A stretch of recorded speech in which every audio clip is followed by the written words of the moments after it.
Buenas tardes a todos. Yo soy Elide Barreiro, abogado laboralista, especialista en Derecho del Trabajo y de la Seguridad Social. La tarde de hoy tengo el agrado y el gusto inmenso de estar con todos ustedes aquí en estas capacitaciones que se le ofrecen al Sindicato en Telecomunicaciones de México. Estoy muy contenta de participar con ustedes. La tarde de hoy vamos a hablar acerca de un tema toral en el derecho laboral. La negociación colectiva. Esta negociación colectiva que da como resultado el contrato colectivo y esta serie de cláusulas que son protectoras de los trabajadores. Entonces, vamos a tratar de hablar, de dar un poquito de información acerca de la reforma que tenemos en nuestro país, esta gran reforma estructural en relación al contrato colectivo y la reforma de las negociaciones, la nueva manera de hacer las negociaciones. Les voy a presentar un material.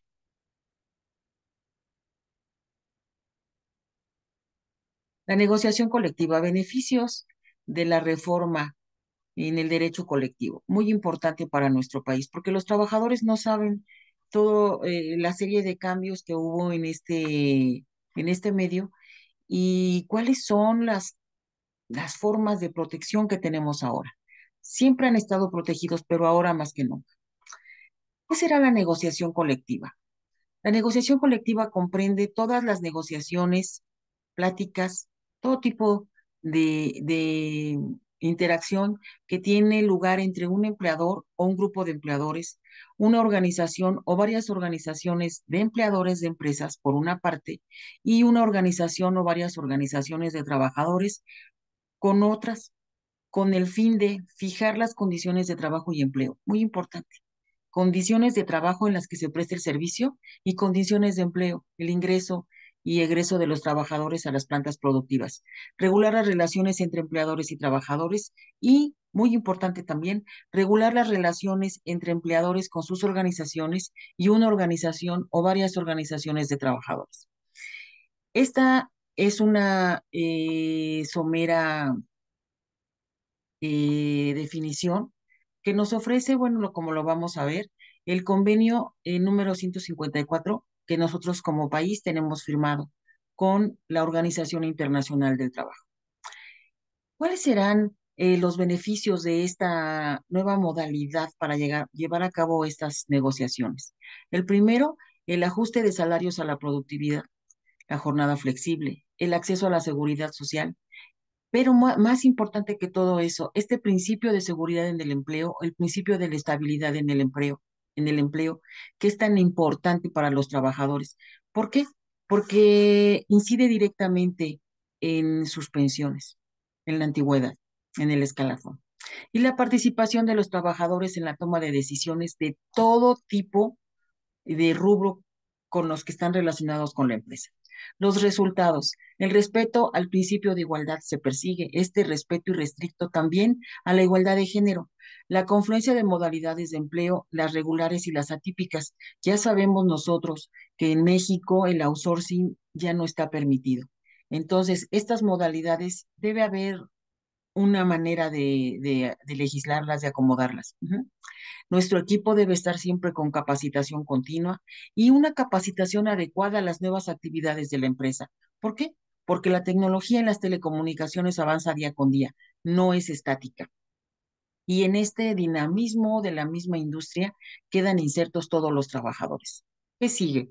Cláusulas que garantizan las condiciones generales del contrato colectivo, protección a las cláusulas de trabajo, protección a las condiciones de empleo y establecimiento de políticas nacionales, súper importante, nacido del Tratado de Libre Comercio, establecimiento de políticas nacionales de protección a los trabajadores, especialmente en este campo de las telecomunicaciones.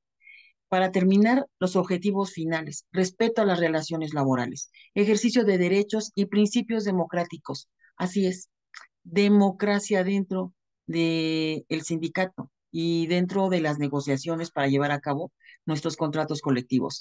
Institucionalización de soluciones de conflicto.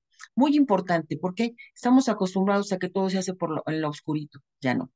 Aplicación de la ley por industria, también nacida del Tratado de Libre Comercio. Yo les pido que Echen ahí una leída, por favor, y la legitimidad de las disposiciones que se lleguen al acuerdo dentro del contrato colectivo.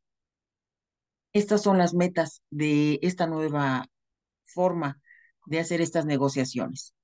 Entonces, como ya habíamos hablado al principio, comprende todas las negociaciones que tienen lugar entre un empleador y un grupo de trabajadores o varios grupos de trabajadores.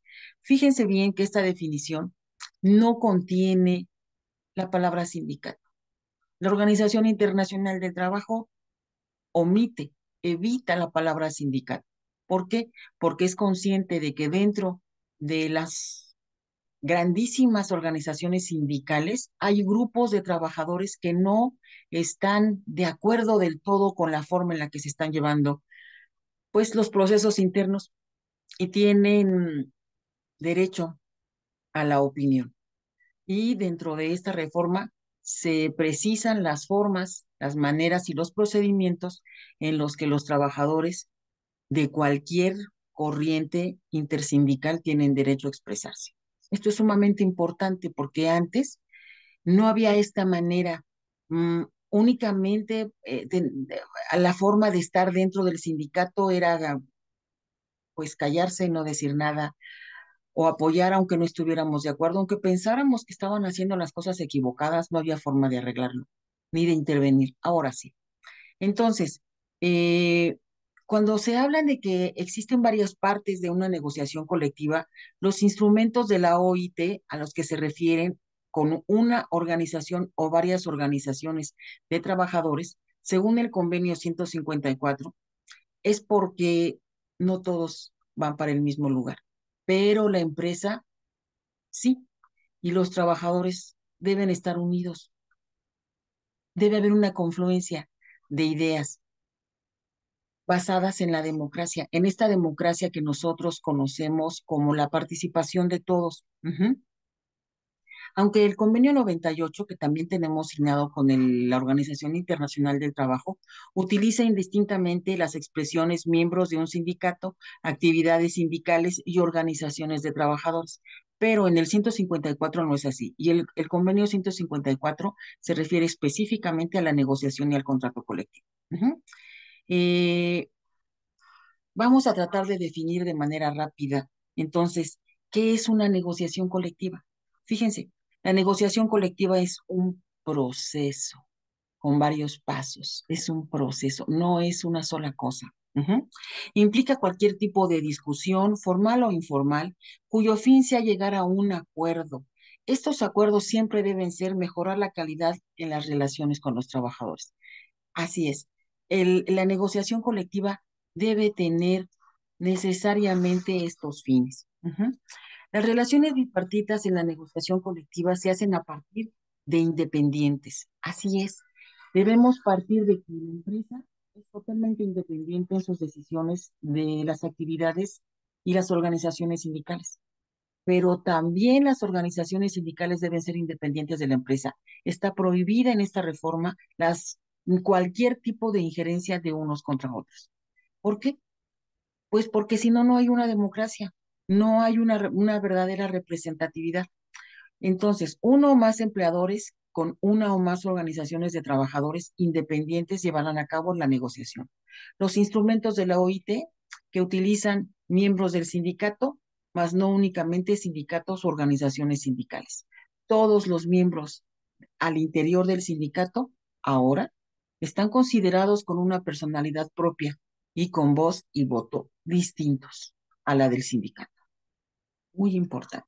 Ujú. ¿Cuáles serán los resultados esperados? Bueno, las condiciones generales de trabajo son aquellas que fijan los requisitos para la defensa de la vida y la salud de los trabajadores en todo centro de trabajo y determinan las prestaciones y contraprestaciones del trabajo. Recordemos que los trabajadores no nada más tienen derechos, también tienen obligaciones. Las características son la imposibilidad de abatirlas en detrimento del trabajador. Así es. Una vez llegado a un acuerdo firmado, no se puede echar atrás. Nunca se puede ir en demérito de las conquistas realizadas por los trabajadores.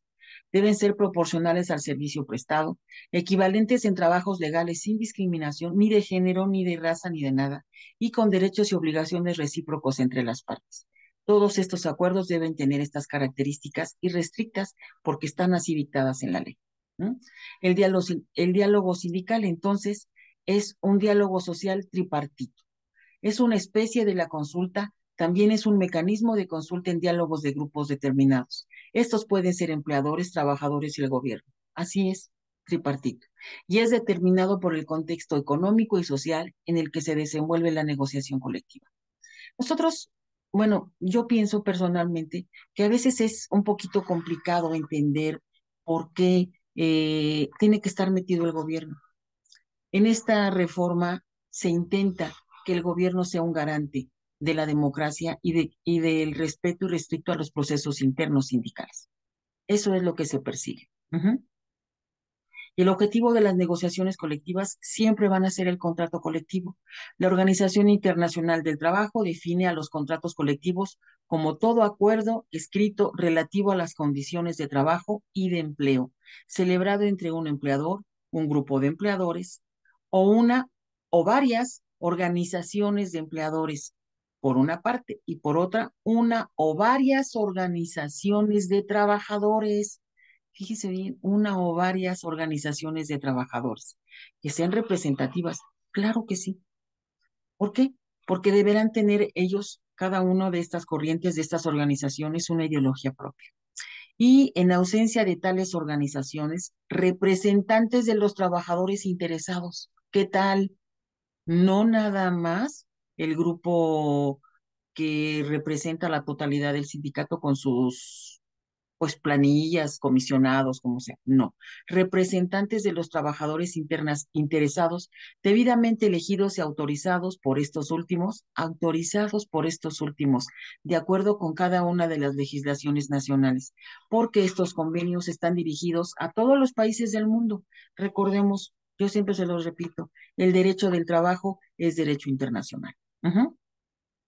Esta definición la tomé del convenio colectivo número 91 y su recomendación sobre contratos colectivos. El derecho laboral es derecho internacional. Entonces, los contratos colectivos, vamos a tratar de cerrar el tema de hoy. Los contratos colectivos tienen como meta, es importante que obliguen a sus firmantes, así como a las personas en cuyo nombre se celebren. Es lo que les comentaba. Una vez que se llegan a los acuerdos, se convierten en ley para las partes. Se apliquen a todos los trabajadores de las categorías de empleados que están aglutinados en las empresas, en una o varias empresas del grupo empresarial. Muy importante también, porque entonces lo que pasa es que una empresa que es del grupo empresarial tiene un contrato, otra otro. No, ahora se busca que todos los trabajadores que estén bajo un grupo empresarial tengan el mismo contrato colectivo y los mismos beneficios para todos. Ujú. Eh, a menos que ellos no quieran y también lo pueden expresar. Nosotros no queremos tener el mismo contrato que nuestra filial, pero deben decirlo y deben decir por qué. Ujú. Y también deben tener prioridad sobre los contratos de empleo individual. Así es. Sin dejar de reconocer las estipulaciones de los contratos individuales que sean más favorables para los trabajadores, porque habrá trabajadores que sí logren de una manera extraordinaria, porque esto casi no pasa, pero logren de una manera extraordinaria negociar su contrato de trabajo. Yo siempre he sostenido que el contrato laboral no es un contrato bilateral, es un contrato de adhesión. ¿Por qué? Porque el contrato ya está realizado por el empleador, por la patronal, y el trabajador únicamente acepta o no las condiciones que están ahí vertidas. Es casi imposible, muy pocas veces lo he visto, que un trabajador logre cambiar eh, el contrato que le están ofreciendo. Es muy difícil, aunque bueno, sí debe pasar, yo nunca lo he visto, pero habrá la posibilidad. Hasta aquí el video del día de hoy. Les agradezco infinitamente que hayan estado conmigo. Vamos a seguir trabajando estos temas sobre derecho colectivo. ¿Por qué? Porque en nuestro país se está llevando a cabo una transformación total en el derecho colectivo. Este derecho colectivo nuevo entre comillas, nuevo, pero que se está intentando llevar a cabo con una forma distinta. Les agradezco mucho su atención. Yo soy Elide Barreiro, estoy para servirles. Muchísimas gracias. Buenas tardes.